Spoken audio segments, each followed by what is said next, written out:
আগামী ২৬শে মার্চ ভিয়েতনামের বিপক্ষে ফিফা ফ্রেন্ডলি ম্যাচে মাঠে নামতে যাচ্ছে বাংলাদেশ জাতীয় ফুটবল দল। এই ম্যাচকে সামনে রেখে ব্যাপক প্রস্তুতি গ্রহণ করেছে ফেডারেশন। এবারের স্কোয়াড নির্বাচনে বেশ কড়াকড়ি এবং রদবদলের ইঙ্গিত দিচ্ছে দেশের ফুটবলের সর্বোচ্চ নিয়ন্ত্রক সংস্থাটি।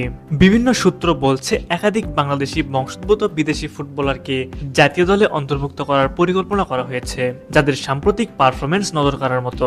আবার অনেক দর্শকই চাইছেন বাংলাদেশের স্কোয়াডে যেন রাখা হয় 11 জন বিদেশি ফুটবলার। অযোগ্য কোচ হাবিয়ার ক্যাবরেরাকে বাদ দিয়ে নতুন দায়িত্বশীল একজন কোচকে যেন নিয়োগ দেয় বাফুফে। তারপর সেই কোচের আন্ডারে খেলবে 11 জন বাংলাদেশি বংশোদ্ভূত ফুটবলার। হংকং ম্যাচে 11 জন নাকি তার চেয়ে কম সংখ্যক বিদেশি খেলতে পারবে, চলুন সেই বিষয়ে কথা বলি। ইংলিশ লিগে খেলা ফুটবলার হামজা চৌধুরী পড়েছেন ইনজুরিতে, যার কারণে তার খেলা প্রায় অনিশ্চিত। যদিও তিনি সুস্থ হওয়ার পথে, তবুও ফ্রেন্ডলি ম্যাচে তাকে খেলানো হবে কিনা তা এখনো নিশ্চিত নয়। অপরদিকে কানাডিয়ান সমিত সোম লাল সবুজ জার্সিতে খেলবে, এটা মোটামুটি নিশ্চিত। এর বাহিরেও আরো কয়েকজন ফুটবলারের নাম শোনা যাচ্ছে, যাদেরকে ভিয়েতনামের বিপক্ষে ম্যাচে পাওয়া যেতে পারে। প্রথমেই বলতে হয় জায়ান আহমেদের কথা। যুক্তরাষ্ট্র প্রবাসী এই ডিফেন্ডার ইতিমধ্যে বাংলাদেশের একজন গুরুত্বপূর্ণ ডিফেন্ডার হয়ে উঠেছেন। প্রতিটি ম্যাচেই তার ডিফেন্সিভ পজিশনে একক আধিপত্য ছিল চোখে পড়ার মতো। অন্যদিকে মিডফিল্ডে শক্তি বাড়াতে দলের সাথে যুক্ত হতে পারেন কিউবা মিচেল। ইংল্যান্ডের ক্লাব সান্ডারল্যান্ডে খেলা মিডফিল্ডার ক্লাব ফুটবল নিজেকে প্রমাণ করছেন দুর্দান্তভাবে। মাঠে তার উপস্থিতি ও খেলার ধরন তাকে খুব সহজেই আলাদা করে তোলে। বল কন্ট্রোল, পজিশনিং এবং ভিশনের দিক থেকে কিউবা মিচেল হতে পারেন বাংলাদেশের মিডফিল্ডের নতুন প্রাণ। মিডফিল্ডে তার সাথে খেলবেন জামাল ভুঁইয়া।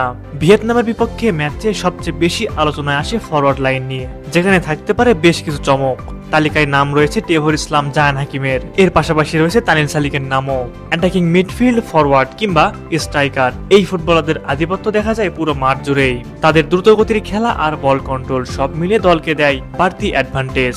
এদিকে স্ট্রাইকার জায়ান হাকিম ইতিমধ্যে ইংলিশ ক্লাব অ্যান্টাসিনো মডাসের হয়ে দুর্দান্ত ফর্মে রয়েছেন। নিয়মিত গোল করে যাওয়া এই অভিজ্ঞ স্ট্রাইকারকে বলা হচ্ছে বাংলাদেশের ভবিষ্যৎ দানব স্ট্রাইকার। তার ফিটনেস, পেস এবং পজিশন সেন্স তাকে অন্যদের চেয়ে এক ধাপ এগিয়ে রাখে।